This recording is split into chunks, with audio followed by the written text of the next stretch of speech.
about too much screen time for children, and even recommended limits for each age group that parents can follow. But with so many screens to manage, tablets, phones, television, parents have to decide first what works best for their family, and then they have to enforce those rules. Wendy, is it too late to put a plan in place if they already have their little paws on the iPad? It's not too late, but it's more challenging. I think ideally, before kids get their hands on devices, as parents, we need to identify and recognize that there's going to be some pitfalls, so let's have those boundaries and pieces in place. And we didn't, so we have a big age gap, and when my oldest kids were starting using smartphones, we weren't paying as much attention, and they lost a lot of sleep, and they didn't get great grades. And now the younger one, he's dreading all of it because now we know better. And so you don't go to bed with your tablet, and we're going to monitor how much you're using, an Xbox or anything else. So I think it's more challenging to try and pull it back because they're very addictive little devices too. It doesn't take long. It does not take long, and it can be really young children. So, well, and Judy, for a lot of parents, screen time is actually a welcome distraction. We rely on it quite a bit. Absolutely. When I put my mom hat on, I realized just how addictive they are for parents because the kids are safe, they're quiet, and they're not making messes, and we love that.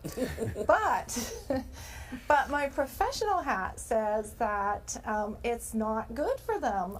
We don't have, the iPad's only been out for 7 years, so we don't have really good research on long-term effects of that, and we know it delays language development for young kids. We know what the research is, and it's up to parents. So we have to put down that drug, and we have to start engaging the kids and paying attention to them, and it's really hard to do.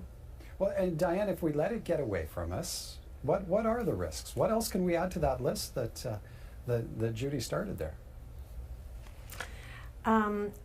In other words, if we're not proactive, and if parents forget about those other things they used to use to involve their children in human interaction or interaction with toys and so on, then parents would have to assess exactly how far gone their children are.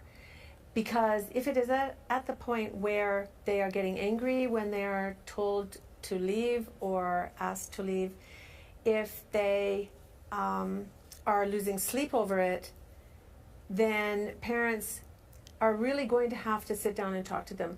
I don't see much value in parents being dogmatic and wresting their computers or their phones away from them, because then their children will simply try to find access to this screen time elsewhere.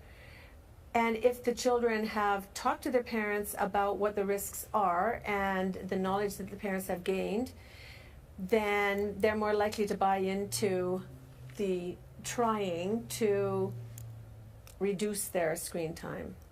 Where do we begin, Wendy? Like, where do you lay down the law? I know you said don't take it to bed, and we've talked about that in the past. Yeah, and I think the other two ladies are making points about the same thing, but each family is going to have different sets of rules. But I think the biggest thing is, as parents, we have to educate ourselves. What are the risks, and what do we need to think about? And then to develop those rules, and depending on the age of your child, doing it with them, coming up with a strategy and a plan. So I've got somebody that's turning 12 in the next week. He's getting his first cell phone, and this is a really big deal. And before he gets it, kind of that carrot is, here's the rules and regulations, and here's how you're going to earn this, and we're going to work together, and it's actually my phone that you're getting to use. So when it's time for, it to come to me, it's time for it to come to me. So I think educate yourself, set the rules together with your kids, and they're going to make mistakes. And to Judy's point, absolutely, honestly, she's completely right.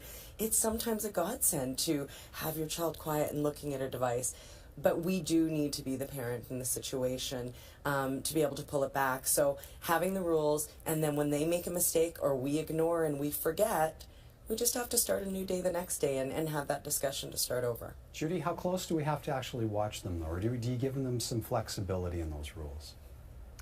It depends on the age. For young children from 0 to age 7, you can be you have to hopefully work with them, but you set the pace, you set what the expectations are, because that's the most important period when kids learn language.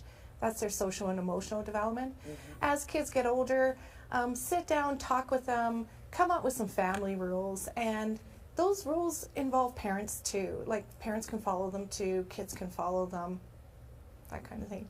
Yes, lead by example. Try.